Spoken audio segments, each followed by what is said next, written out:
Hey everyone, this is part 2 of opening up the Rotover's Gearbox, Rotover's Turbo Gearbox. Now, I haven't actually opened up the motor, but I will do it today later.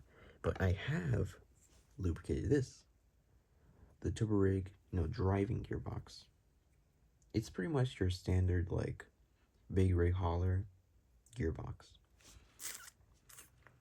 But if you're wondering how to put back, the turbo rig gearbox, like, I don't know, for example, if you're planning on opening up your turbo rig, like maybe it has a slip gear on it, this is how you put it back together. So first off, you want to grab this gear right here, put it right there. Grab this gear, put it up here. Crap, the quality is bad, I'm sorry. Grab this gear, put it right up there. There you go. It has to be touching like that. And then grab this gear right here, put it right there.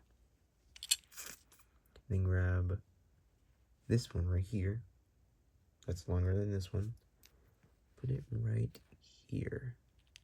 Actually, is it the other way? Nah, I don't think so. I'll grab a hairpiece right there, and then put this one right here,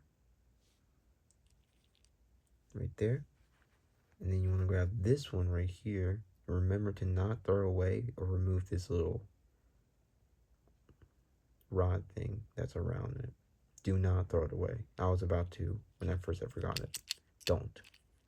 You will regret this because there's a lot of stuff in here, and this is very important.